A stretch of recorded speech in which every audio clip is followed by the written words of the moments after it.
Ram Ram everybody. तो कैसे आप लोग। तो आज हम फिर आपके सामने हैं नंबर सिस्टम के लिए। नंबर सिस्टम स्टार्ट करेंगे आज, ठीक है। तो होपफुली आपको ये सारी चीज़ें समझ आ रही होंगी, ठीक है। हाँ, तो आज हम नंबर सिस्टम स्टार्ट करते हैं। हमारा लास्ट का टॉपिक तो फिनिश हो गया था। आज हम नया कोई टॉपिक स्टार्ट करते हैं, ठीक है। आज हम स्टार्ट करते हैं यूनिट डिजिट। आपको आज की क्लास में बहुत मजा आने वाला है। यूनिट डिजिट देखो, एक चीज तय है कि आप मेरे से जितना भी टाइम हो, मेरे साथ जितने भी टाइम कनेक्टेड हो, ठीक है। आपका टाइम आप जब 6 महीने, 4 महीने, 2 महीने या 1 महीने, जितना भी टाइम मुझसे पढ़ने वाले हो। वैसे तो हमारा कोर्स 6 से 8 महीने तक है, वो भी प्री और मेंस दोनों का। ऐसा नहीं कि आपने एक बार कोचिंग ली। कई बार कोचिंग में क्या होता है कि प्री का अलग सिलेबस होता है, उनका मेंस का अलग होता है। ऐसा मैथ्स में होता नहीं है एक्चुअली, ठीक है। मैथ्स क्या है, पूरी ओवरऑल है। वो तो आपके एग्जाम का लेवल है, प्री और मेंस। सब्जेक्ट का कोई लेवल थोड़ी होता है। जैसे मैथ्स है, मैथ्स का कोई सिलेबस थोड़ी है, प्री और मेंस। इंग्लिश का कोई सिलेबस थोड़ी है, प्री और मेंस। इंग्लिश तो प्री में भी वही है, मेंस में भी वही है, ठीक है। लैंग्वेज तो अपने आप में वही है। मैथ्स भी ऐसे वही है, जो प्री की है वही मेंस की है। ऐसे नहीं है कि कुछ चैप्टर प्री में कर जाएंगे, मेंस में कुछ चैप्टर ऐड हो जाएंगे, नहीं, ऐसा कुछ भी नहीं होने वाला, ठीक है। तो प्री और मेंस दोनों का जो सिलेबस है वो एक ही है, दोनों के जो क्वेश्चन है वो एक ही है। सीए आपका लेवल कुछ भी हो, सीएचएसएल हो, सीजीएल हो, प्री हो, मेंस हो, सबका लेवल क्या है, एक जैसा है, ठीक है। अब यहां पर हम क्या रहने वाले हैं, यहाँ पे हम करीब करीब 6 से 8 महीने तक हम लोग साथ में रहने वाले हैं, साथ में सीखने वाले हैं, ठीक है, पूरी मैथ्स, ठीक है। तो आपको ये कभी भी फील नहीं होने वाला कि मेरे पैसे जो है ना वेस्ट हो गए। जो भी मैंने पैसे इसमें इन्वेस्ट किए, जो भी मैंने कोर्स लिया, आपको कभी भी ये फील नहीं होने वाला कि मेरे पैसे जो है खराब हो चुके हैं, ठीक है। पहली बात कि आपको ऐसा फील मैं होने ही नहीं दूंगा अपने लेवल पर। आपके लेवल का तो मुझे नहीं पता, लेकिन अपने लेवल पे मैं होने दूंगा, क्योंकि आपका लेवल डिपेंड करता है कि आप उस चीज को कैसे समझ रहे हो, कैसे प्रैक्टिस कर रहे हो। जब तक आप मैथ्स में प्रैक्टिस नहीं करोगे तब तक वो सारा बेकार है। चाहे आप कोचिंग एक नहीं हजारों कोचिंग ले लो, वो बेकार है। लेकिन अगर आपने एक भी कोचिंग ली, कहीं से भी ली, यहां से नहीं कहीं से भी, लेकिन अगर आपको वो समझ आ रही है, लेकिन आपने तब भी अगर प्रैक्टिस नहीं की, तो बेकार है उस चीज का, ठीक है। तो सबसे पहली चीज समझने के साथ साथ आपको उन सबकी प्रैक्टिस भी करनी पड़ेगी। प्रैक्टिस करने के बाद ऐसा हो ही नहीं सकता कि आप ये फील करो कि मुझे समझ ही नहीं आ रहा, मुझसे हो ही नहीं रहा, ये पॉसिबल ही नहीं है, ठीक है। तो आफ्टर कंप्लीटिंग कोर्स या आफ्टर 2 मंथ, 6 मंथ या 4 मंथ, आपको ये फील नहीं होगा कि मेरे पैसे जो है बर्बाद हो गए, मेरे पैसे जो है वेस्ट हो गए हैं, ठीक है। एक तो आपके पैसे जो है मैं वेस्ट नहीं होने दूंगा। दूसरी चीज, आपका टाइम, जो आपका टाइम है ना वो सबसे प्रीशियस है, ठीक है। पैसे से भी प्रीशियस है आपका टाइम। वो टाइम आपका वेस्ट नहीं होना चाहिए, ठीक है। किसी बच्चे का ऐसा होता है कि जो भी वो पेपर दे रहा है वो लास्ट सेशन है, ठीक है। लास्ट में तो सब टाइम सबका इंपॉर्टेंट है। किसी की कोई सिचुएशन है, किसी की कोई सिचुएशन, ठीक है। टाइम जो है सबके लिए इंपॉर्टेंट है, लेकिन यहाँ पे बिल्कुल भी आपको ऐसा फील होने ही नहीं वाला कि आपका टाइम खराब हुआ, ठीक है। अगर आपको कभी भी लगता है, जैसे आपने 1 महीने पूरा किया, आप जरूरी नहीं कि 6 महीने का पूरा पैकेज दो, नहीं, आप 1 महीने की क्लासेस दो, आप देखो, आप चेक करो कि मुझे सारी चीजें समझ में आ रही है। अभी तो चलो नंबर सिस्टम है, अगला जो चैप्टर स्टार्ट होगा मैं कितना ग्रेस्प कर पा रहा हूँ। जैसा हम आज पढ़ रहे हैं ना, वैसे ही हर एक क्लास में पढ़ेंगे, हर एक चैप्टर में हमारे साथ वैसे ही होने वाला है जैसे हम आज पढ़ रहे हैं। अगर आपको आज चीजें समझ में आ रही हैं, तो मेरा ये प्रॉमिस है कि आप लास्ट क्लास तक, जो लास्ट दिन होगा ना, उसमें भी आपको सारी चीजें समझ में आ रही होंगी। लेकिन सवाल यह है कि आप का फर्ज है, आपकी ड्यूटी है कि आप इन सब चीजों को रिवाइज करो। अगर आप रिवाइज नहीं करोगे तो मेरा पढ़ाना और आपका पढ़ना दोनों ही वेस्टफुल है, ठीक है। तो बातें तो हम करेंगे हमेशा डेली, ठीक है। तो आज हम स्टार्ट करते हैं यूनिट डिजिट। ये सबसे बेहतरीन टॉपिक है नंबर सिस्टम में, यूनिट डिजिट, ठीक है। ये हम ऑप्शन से भी, ऑप्शन के लिए भी बहुत बढ़िया होता है। जब भी हमें आंसर कोई निकालना हो और ऑप्शन चेक करनी होगी, मतलब ऑप्शन चेक करनी होगी, उसकी यूनिट डिजिट चेक करनी हो, तो उसके लिए भी बेहतरीन है, ठीक है। और वैसे भी यूनिट डिजिट के भी क्वेश्चन आते ही रहते हैं एग्जाम में। अब हमें पता तो है यूनिट डिजिट का मतलब क्या होता है। यूनिट डिजिट को अगर हम हिंदी में बोले तो क्या है, इकाई का अंक। हिंदी का पता नहीं कैसे लिख रहा हूं मैं, इकाई अंक। जो भी किसी भी नंबर का जो पहला अंक होता है इस साइड से, तो वो होता है इकाई का अंक या फिर यूनिट डिजिट। तो हमें ये देखना है कि किसी भी नंबर के को कैलकुलेशन करने पे, चाहे वो पावर के साथ कैलकुलेट करें, मल्टीप्लाई के साथ सोल्व करें, प्लस माइनस डिवाइड किसी के साथ सोल्व करें, तो उसका जो पहला जो अंक होगा, इकाई का जो डिजिट होगा, यूनिट जो डिजिट होगी, वो बतानी है कि वो नंबर क्या हो सकता है, ठीक है। तो जैसे अगर हम स्टार्ट करते हैं, क्योंकि हमें पता है जो डिजिट्स हैं, डिजिट कहां से हैं, डिजिट हमारे पास यही होती है, एक तो 0, 1, 2, 3, 5, 6, 7, 8, 9। इसके अलावा तो कोई डिजिट है नहीं, ठीक है। इन्हीं से ही सारे नंबर्स बने हुए हैं। तो बस इन्हीं के लिए हमें सारी चीजें सीखनी है कि यूनिट डिजिट कैसे चेक करते हैं, इन्हीं सब के लिए, ठीक है। तो हम बारी बारी से सबके लिए स्टार्ट करते हैं। जैसे मान लो हमारे पास ये 2 है, ये 2, मैंने क्या किया, मैंने आपको ये पूछा होगा जैसे मेरे पास ये 2 और यहां पर कोई ना कोई पावर लिखी होगी, कोई भी पावर, बड़ी से बड़ी पावर, कितनी बड़ी पावर लिखी होगी, ठीक है। तो आपको ये बताना पड़ेगा कि जो भी यहाँ पे जो नंबर आएगा इसको सोल्व करने के बाद उसका जो पहला जो अंक होगा, पहली जो यूनिट डिजिट होगी वो क्या होगी। यूनिट डिजिट तो हमें पता है, जैसे मैंने लिखा 1 2 3 4 5, अगर मैं इसका यूनिट डिजिट चेक करूं तो इसका मतलब ये जो पहला जो अंक है, ये जो पहली जो डिजिट है, ये क्या होती है, यूनिट डिजिट होती है, इकाई का अंक होता है। तो हमें ये बताना है कि कैलकुलेशन करने के बाद, नंबर को सोल्व करने के बाद ये जो नंबर होगा इस नंबर पे, इस प्लेस पर कौन सा नंबर लिखा होगा, ठीक है। ये होता है यूनिट डिजिट, ये हमें चेकआउट कर रहे हैं आज की क्लास में, ठीक है। तो जैसे 2 की पावर, अब यहां पर 2 की पावर कुछ भी लिखी हो, ठीक है, बड़ी से बड़ी, छोटी छोटी, तो हमें चेक करना है कि उसको सोल्व करने के बाद उसका जो आंसर आएगा उसमें यूनिट प्लेस पे क्या लिखा होगा। जैसे मैंने लिखा, जैसे मान लो मैंने लिखा 2 की पावर, मैंने लिख दिया 45, ठीक है। अब हमें सोच के बताना है कि 2 की पावर 45 का आंसर जो भी आएगा उसकी जो सिंगल जो मतलब जो पहली जो डिजिट होगी वहां पर कौन सा नंबर लिखा होगा, वहां पर इन सब में से कौन सी डिजिट लिखी होगी। पहले बात तो इसे सोल्व करना पड़ेगा। 2 की पावर मतलब इस तरीके से 2 की पावर 2 का आंसर 4 होता है, 3 का 8 होता है, 4 का 16 होता है। तो इस तरीके से करते करते 2 की पावर 45 तक जाना और बताना है कि यूनिट डिजिट क्या होगा, ठीक है। तो हमें जो ये पूरा सोल्व नहीं करना, सोल्व करेंगे तो टाइम लगेगा, ठीक है। उसमें क्या करना है, अब देखते हैं कि इसको सोल्व कैसे करते हैं। जैसे हमने पहले ये लिया 2 की पावर, अब 2 की पावर के लिए जैसे मान लो अगर 2 की पावर 1 लिखी हो, 2 की पावर 1 का यूनिट प्लेस क्या होगा, सबको पता है। अगर इसको सोल्व करें तो क्या होगा, यूनिट प्लेस पे 2 आएगा। 2 की पावर अगर मैंने 2 लिखी तो इसका यूनिट प्लेस क्या आएगा, 2 स्क्वायर 4, तो यूनिट प्लेस पे कितना आएगा, 4 आएगा। अगर मैंने 2 की पावर 3 लिखी तो इसका यूनिट प्लेस कितना होगा, 8 होता है, तो इसका यूनिट प्लेस कितना हो जाएगा, 8। ऐसे मैंने लिखा 2 की पावर 4 कितना होगा, 2 की पावर 4 हमें पता है 16 में यूनिट प्लेस क्या होता है, 16 में यूनिट प्लेस क्या होता है, 6। तो यहां पर हम क्या लिखेंगे, 6। ये हो गई 2 की पावर 4 तक की बात। लेकिन अगर मैं इससे आगे चलना चाहूं तो 2 की पावर 5, तो 2 की पावर 5 का मतलब 2 की पावर 5 का मतलब क्या हुआ, 32, और 32 में यूनिट डिजिट क्या हुई, यूनिट डिजिट हुई 2, दैट इज 2, ये हुआ। ऐसे अगर मैं 2 की पावर 6 देखूं तो 2 की पावर 6 का आंसर कितना होगा, 64, और 64 का जो यूनिट प्लेस होगा वो क्या हो जाएगा, 4। ऐसे 2 की पावर 7, 2 की पावर अगर मैं 7 का देखूं तो वो कितना हो जाएगा, 8, है ना, क्योंकि 2 की पावर 6 में होता है 64, और 64 को आप 2 से मल्टीप्लाई करोगे तो आएगा 128, और 128 का यूनिट प्लेस क्या होता है, 8। सेम एज इट इज अगर मैं 2 की पावर 8 देखूं तो उसका यूनिट प्लेस, फिर इसको 2 से मल्टीप्लाई करोगे तो कितना आ जाएगा, 6। 128 को जब 2 से करोगे तो आ जाएगा 256, तो 256 में यूनिट प्लेस क्या आएगा, 6। अब हम इसमें एक चीज ऑब्जर्व करें तो ये देखें कि ये जो 4 जो पावर तक है, 4 पावर तक, इसके बाद हर एक जो 4 पावर है वो रिपीटेड टाइम्स है। मतलब 1 की जो पावर होगी वही 1 का जो यूनिट प्लेस होगा, 2 की पावर 1 का जो यूनिट प्लेस होने वाला है वही 2 की पावर 5 का यूनिट प्लेस है।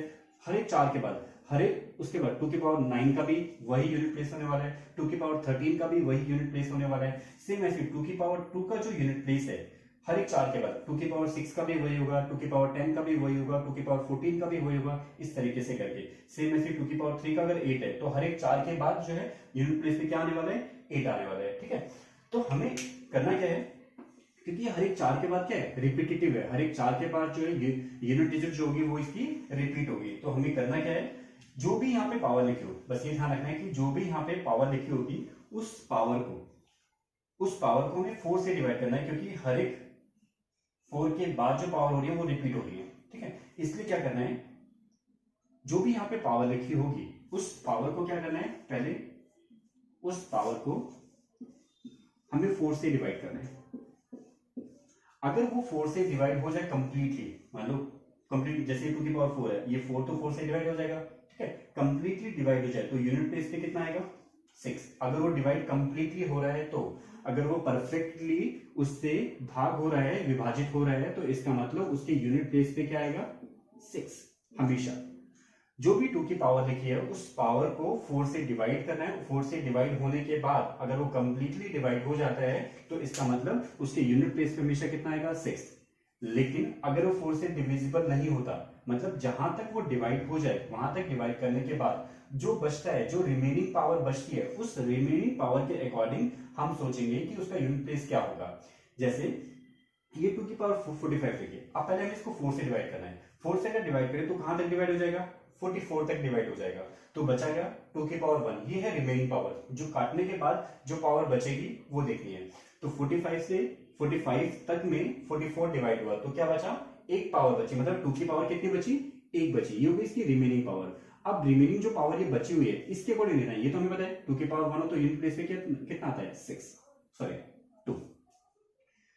तो करना क्या है, अगर 4 से पावर जो कंप्लीटली डिवाइड हो जाए तो आएगा यूनिट प्लेस पे 6, ठीक है। अदरवाइज डिपेंड करेगा रिमेनिंग पावर पे, जो रिमेनिंग पावर बचेगी वो उनके अकॉर्डिंग इन तीनों में से कोई एक का यूनिट डिजिट आएगा। और ये तो हमें याद है 2 की पावर 2 बची तो 4, 2 की पावर 3 बची तो 8, 2 की पावर 1 बची तो 2। समझ आया, ठीक है। तो हमें ऐसे चेक करना है 2 की पावर किसी के लिए भी, अगर 2 की पावर जो भी लिखी है, 2 की पावर जो भी लिखी है उस पावर को किससे डिवाइड करना है, 4 से डिवाइड करना है। 4 से अगर कंप्लीटली डिवाइड हो जाए तो यूनिट प्लेस पे कितना आया 6, और जो बच जाए, अगर बाय द वे बच जाए तो वो डिपेंड करेगा रिमेनिंग पावर, रिमेनिंग पावर जो बचेगी उसके अकॉर्डिंग यूनिट प्लेस, ठीक है। जैसे मान लो मैंने लिखा 2 की पावर 84। अब मुझे बताना है कि 2 की पावर अगर 84 लिखी हो इसका यूनिट प्लेस कितना आएगा। तो आपको क्या करना है, आपको ये जो पावर है इस पावर को 4 से डिवाइड करना है। पावर को ये देखो कि 4 से डिवाइड हो रहा है या फिर नहीं हो रहा। हमें दिख रहा है कि 4 से 4 टू 8 और 4 टू 4, ये 4 से कंप्लीटली डिवाइड हो गया। अगर कंप्लीटली डिवाइड हो जाए तो यूनिट प्लेस पे कितना आएगा, डायरेक्टली 6, ठीक है। जैसे मैंने लिखा 2 की पावर 102, अब 2 की पावर 102 लिखी तो इसको क्या करना है, 102 को 4 से डिवाइड करना है। 4 से डिवाइड करेंगे तो ये 4 दूनी 8, 4 पंचे 20, तो कितना बचा 2। इसका मतलब 2 की पावर किसकी है, 2 की, तो बची कितनी 2 की पावर 2, और 2 की पावर 2 का आंसर कितना होता है 4, तो इसका मतलब यूनिट प्लेस पे कितना आएगा 4। तो इस तरीके से हमें चेक करना है, पहले उस नंबर को 4 से डिवाइड करना है, अगर वो 4 से डिवाइड हो जाए तो unit place is 6, otherwise remaining power के ऊपर डिपेंड करेगा। उसको सोल्व करेंगे तो उसके अकॉर्डिंग यूनिट डिजिट आ जाएगा, ठीक है। जैसे अगर हम देखें, मान लो हमने लिया 2 की पावर 256। अब इसे बताना है कि इसका जो आंसर आएगा उसका यूनिट प्लेस कितना होगा। यूनिट प्लेस निकालने के लिए जो भी नंबर है इसको 4 से डिवाइड करना है। अब 4 से देखो डिवाइड हो जाएगा या फिर नहीं हो जाएगा। 4 से डिवाइड करने के लिए इसको क्या, 4 से 24, एक बचा 4 चौक 16, इसका मतलब 4 से डिवाइड हो रहा है और 4 से डिवाइड हो रहा है तो यूनिट प्लेस पे कितना आ जाएगा 6 आ जाएगा, ठीक है। मैंने लिखा जैसे 2 की पावर 10 लिख दी, 2 की पावर 10, और 2 की पावर 10 का मतलब 4 से डिवाइड किया तो क्या बचा, 2 की पावर 2 बचा, और 2 की पावर 2 का मतलब क्या होता है, 2 की पावर 2 का मतलब क्या होता है 4, तो इसका मतलब यूनिट प्लेस पे कितना आ जाएगा 4। जैसे मैंने लिखा 2 की पावर 43, तो इसको क्या किया 4 से डिवाइड किया, 4 से कहां तक डिवाइड हो गया 40 तक डिवाइड हो गया, क्या बचा 2 की पावर 3, और 2 की पावर 3 का मतलब क्या होता है 8, तो इसका मतलब यूनिट प्लेस पे कितना आ गया 8 हो गया, ठीक है। तो इस तरीके से हमें चेक करना है, जो भी नंबर हो 4 से कंप्लीटली डिवाइड हो जाए तो यूनिट प्लेस पे 6, otherwise it will be dependent on remaining power. Remaining power जो होगी उस पर डिपेंड करेगा कि उसका यूनिट प्लेस क्या होने वाला है, ठीक है। तो ऐसे क्वेश्चन हमें करने यूनिट प्लेस का 2 के लिए ध्यान रखना है। ऐसे हम सभी नंबर के लिए आगे बढ़ते हैं। ये था 2 के लिए, 2 के लिए कुछ भी हो तो हम ऐसे चेक कर सकते हैं। अब आते हैं 3 के लिए। अब अगर हमें 3 के लिए चेक करना हो, 3 की पावर अगर यहाँ पे लिखी हो 3 हो और 3 की पावर कुछ भी लिखा हो, और हमें चेक करना है कि इसका यूनिट प्लेस क्या होगा। पहले इसका बेसिक सीखते हैं, इसका कंसेप्ट सीखते हैं। तो जैसे कि मान लो 3 की पावर कुछ भी, मैंने लिखा 3 की पावर 1, तो 3 की पावर 1 का आंसर कितना आया 3। ऐसे ही 3 की पावर ली मैंने 2, 3 की पावर 2 का आंसर कितना आया 9।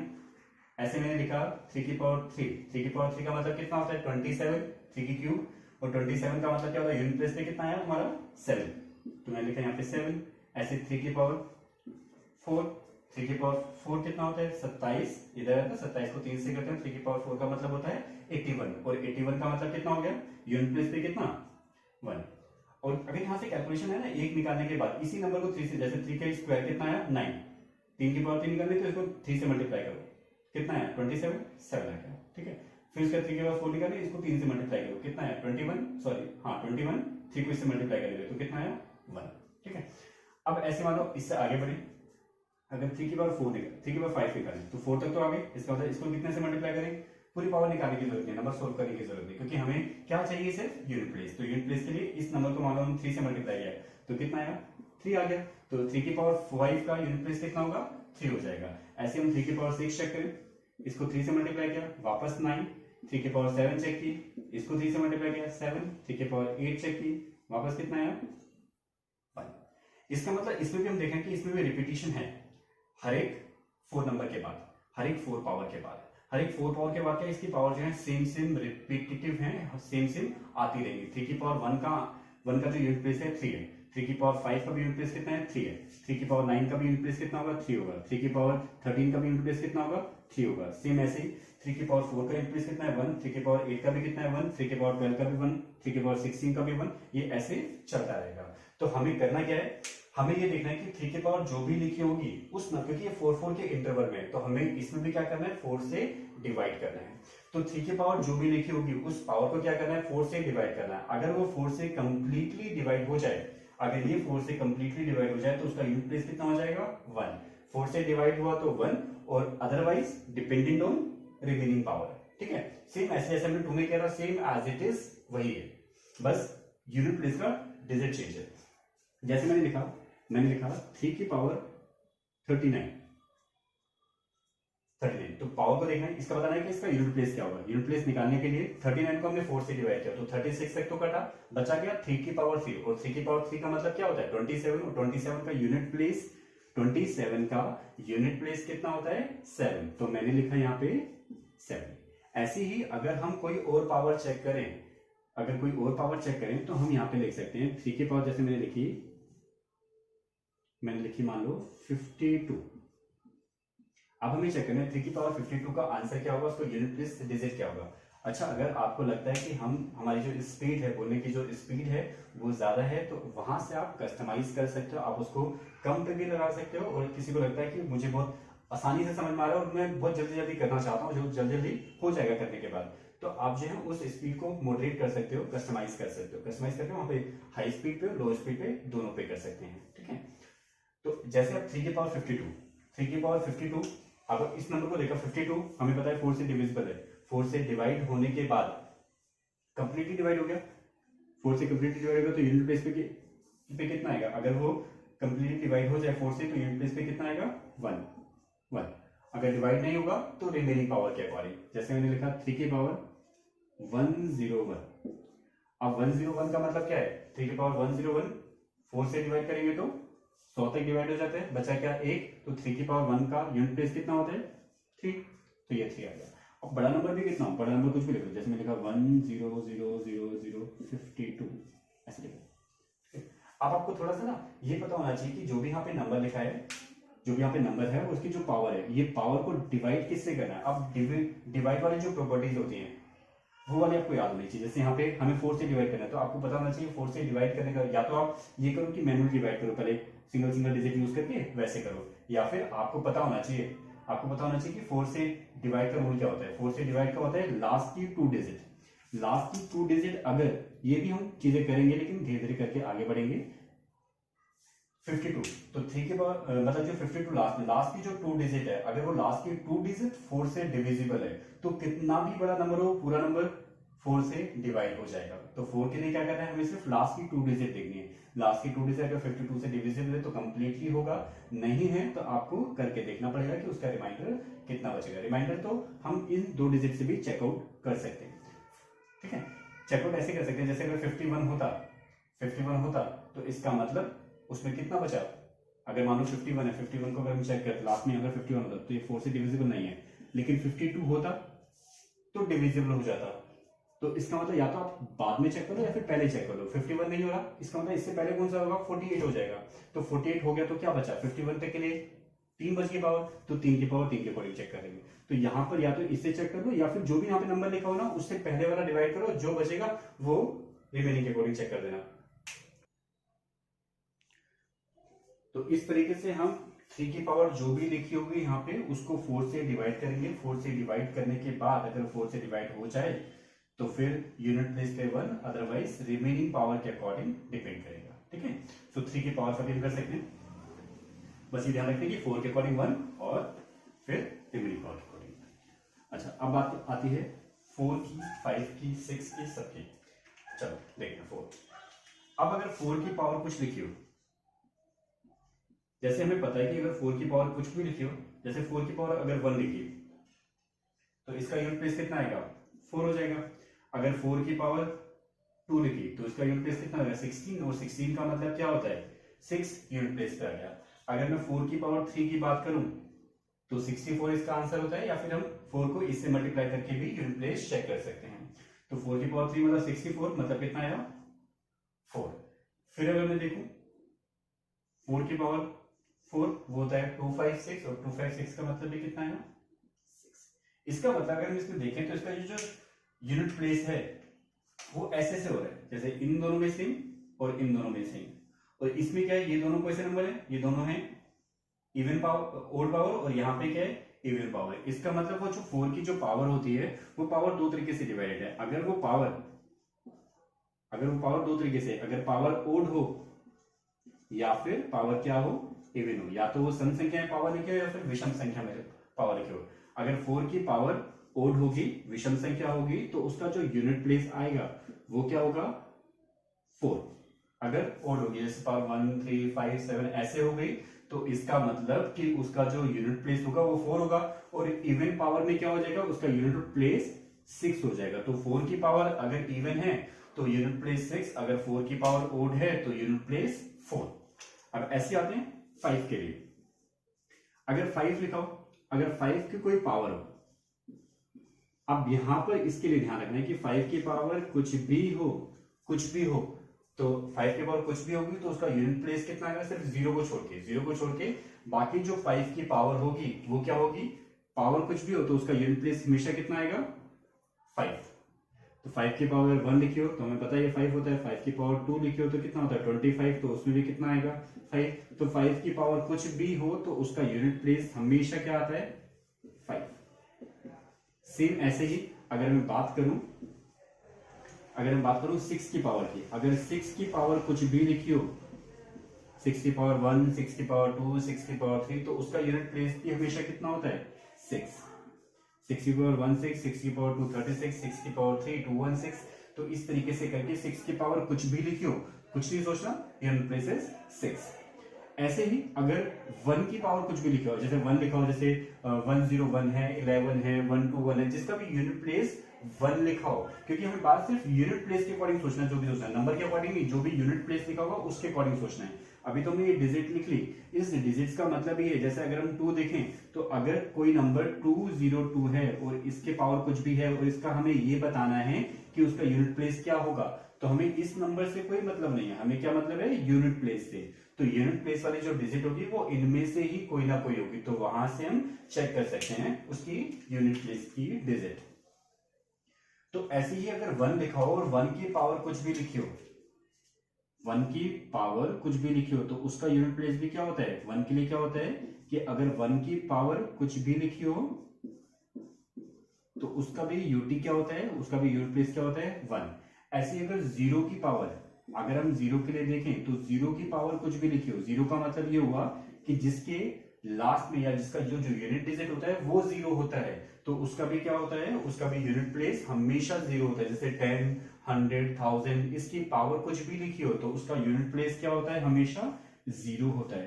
ठीक है, तो इन सब में सेम होता है, बस ये आपको 4 तो याद हो गए, 5 के लिए, 6 के लिए, 1 के लिए, 0 के लिए, इन सब के लिए जो डिजिट हो वही के वही आंसर होता है। ठीक है, 4 के लिए सिंपल, 4 की ओड या फिर इवन। ऐसे हम 9 के लिए पढ़ेंगे तो 9 के लिए भी ओड इवन होता है। 7 और 8 अभी हम सीखते हैं। ठीक है, तो ये था 6 तक के लिए। इसको बर्फ करते हैं। 6 तक की अपनी बात कंप्लीट हो गई। इसके बाद हम बढ़ते हैं आगे। इसके बाद हम बात करें 7 की। तो 7 का अगर यूनिट प्लेस चेक करें तो 7 की अगर पावर 7 लिखा होगा और 7 की पावर कुछ भी लिखी होगी, उसका हमें चेक करना है कि उसका यूनिट प्लेस क्या होगा। तो अगर हम इसको सीखें तो जैसे अगर मैंने लिखा 7 की पावर 1, 7 की पावर अगर 1 हो तो उसका यूनिट प्लेस कितना होता है, 7 ही होता है। अगर मैं बात करूं 7 की पावर 2, तो 7 की पावर 2 का मतलब कितना होता है, 49। 49 का यूनिट प्लेस कितना हो गया, 9।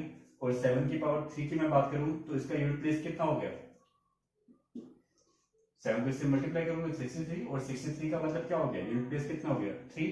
ऐसे 7 की पावर 4, हमें नंबर नहीं निकालना, हमें तो सिर्फ यूनिट प्लेस चाहिए, तो इसको भी 4 7 से मल्टीप्लाई करेंगे कितना हो जाएगा 1। तो ऐसे ही ये सारे क्या हो गए, इसके यूनिट प्लेस हो गए।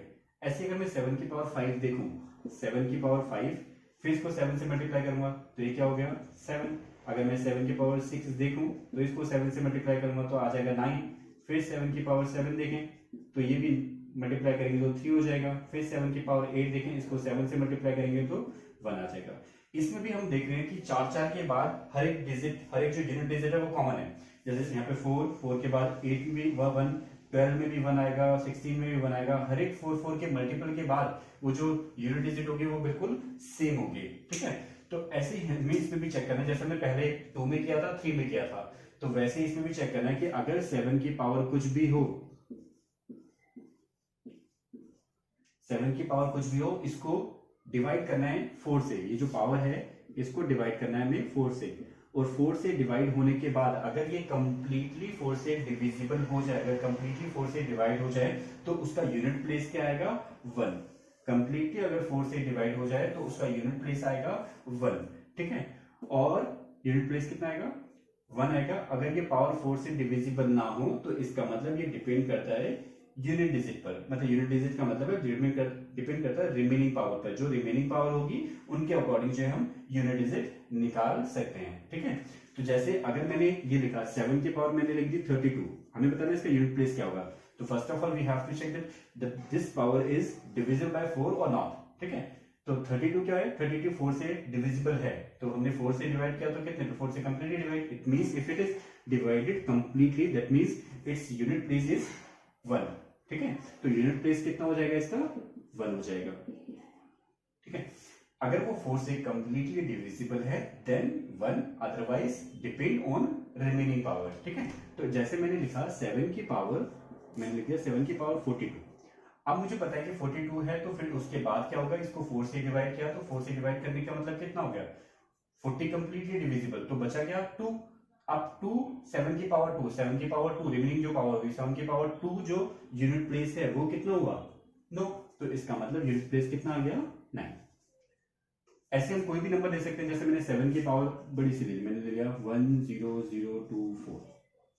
मुझे देखना है इसका यूनिट प्लेस क्या होगा। तो फर्स्ट ऑफ ऑल हमें पता है कि पावर को 4 से डिविजिबल करना है, अगर पावर को 4 से डिवाइड करना है then we must check out that this power is divisible by 4 और नॉट, ठीक है। तो यहाँ पे 4 से डिविजिबल करने के लिए सिर्फ हमें लास्ट की 2 डिजिट चाहिए। ये 24 हमें पता है 4 से डिविजिबल हो जाता है, इट मींस पूरी पावर 4 से डिविजिबल है। और अगर पूरी पावर 4 से डिविजिबल है तो ये पावर 4 से डिविजिबल है तो उसका यूनिट प्लेस कितना आ जाएगा 1 आ जाएगा। तो इसका भी यूनिट प्लेस कितना हो गया 1, ठीक है। तो ऐसे ही हमें 4 से डिवाइड करना, अगर 4 से कंप्लीटली डिवाइड हो जाए तो यूनिट प्लेस 1, और अगर 4 से डिवाइड ना हो, कुछ रिमेनिंग पावर बचे, तो रिमेनिंग पावर के अकॉर्डिंग हम यहां से चेक करेंगे कि उसका यूनिट प्लेस कितना होगा, ठीक है। तो ये था 7 की पावर के लिए। अब हम आते हैं 8 की पावर।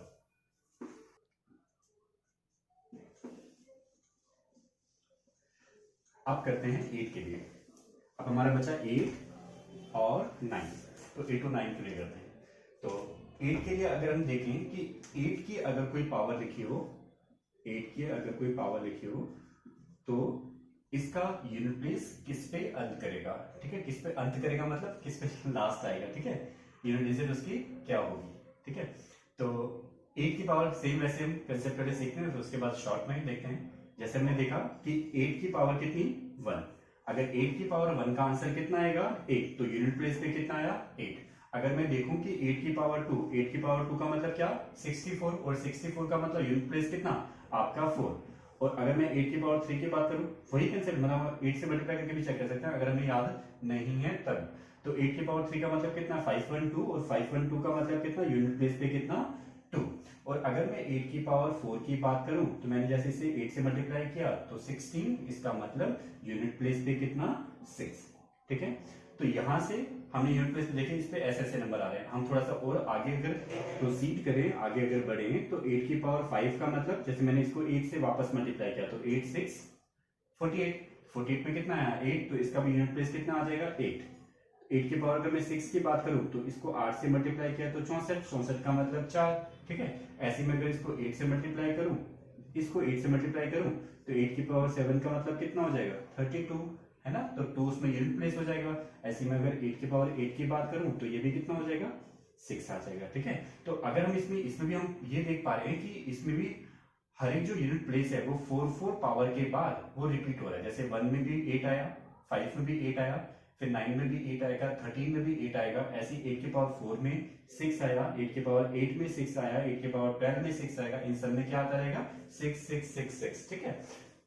तो जब 4 के इंटरवल में ये सारी चीजें क्या हो रही है रिपीट हो रही है, तो इसका मतलब जो भी पावर 4 के इंटरवल में डिवाइड होगी उस पावर को हमें 4 से डिवाइड करना है। इसमें भी हमें क्या करना है पावर को 4 से डिवाइड करना है, और डिवाइड करने के बाद अगर वो कंप्लीटली 4 से डिविजिबल हो जाए तो यूनिट प्लेस पे कितना आएगा 6। अगर डिवाइड कंप्लीटली हो जाए तो यूनिट प्लेस पे 6 आएगा, और जितनी पावर बच जाएगी रिमेनिंग पावर के अकॉर्डिंग फिर बाकी हम डिसाइड कर सकते हैं कि उसका यूनिट प्लेस क्या होगा। जैसे मैंने लिखा 8 की पावर 49।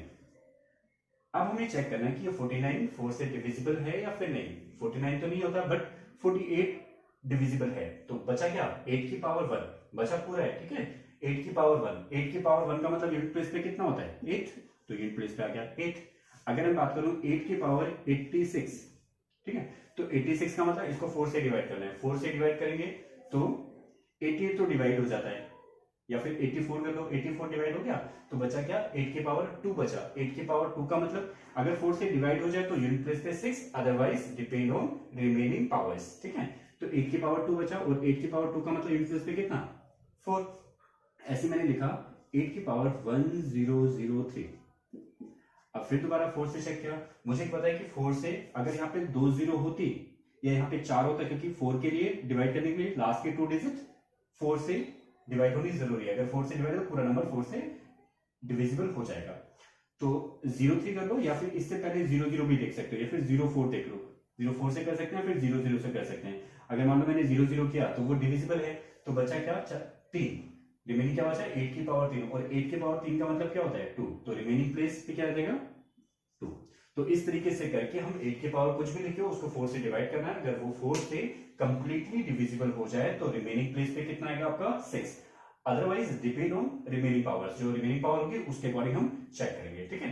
तो यहाँ ये बात हुई 8 की पावर के लिए। अब बात आती है 9 की पावर के लिए, ठीक है।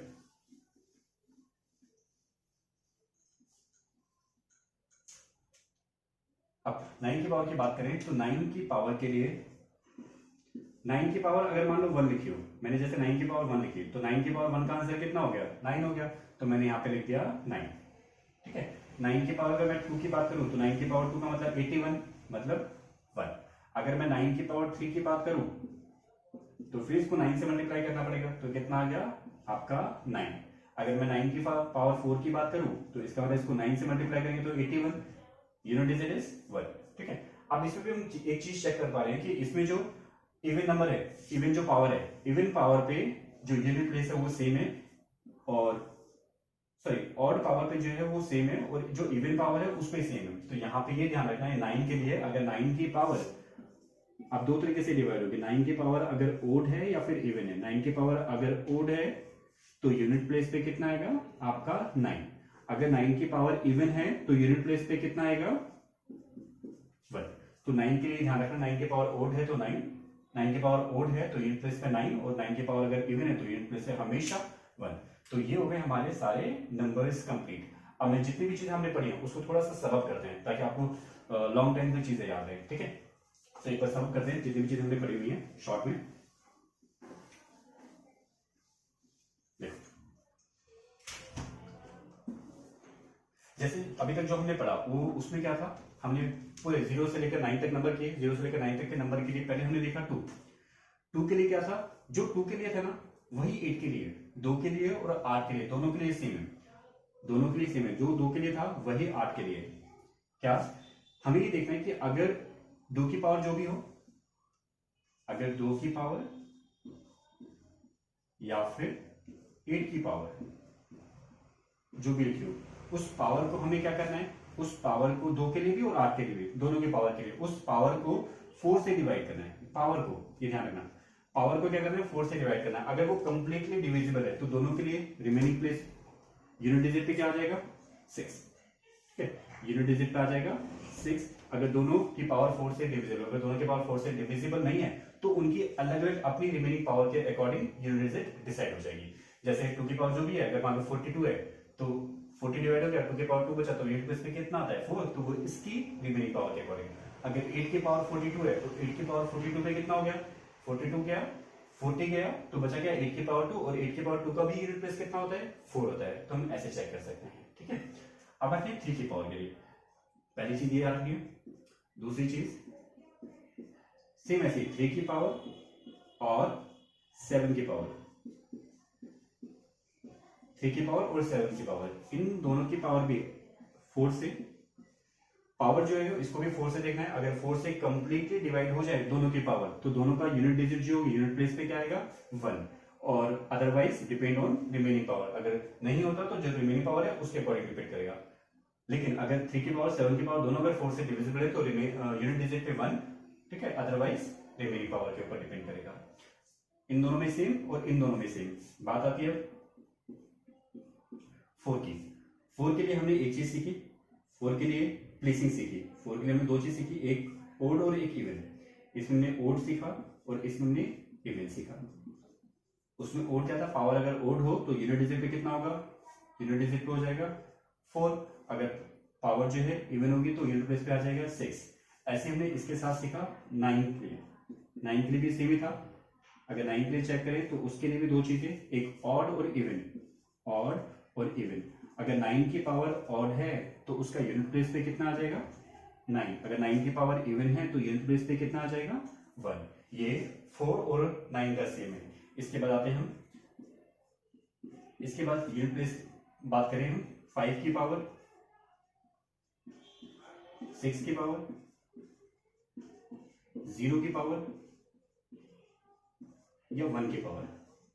इनका जो यूनिट प्लेस होता है वो वही होता है जो ये नंबर होता है। अगर 5 है तो 5, 6 है तो 6, 0 है तो 0, 1 है तो 1। इनमें क्या होता है सेम बेस, जो इनका बेस होता है वही इनका यूनिट डिजिट होता है।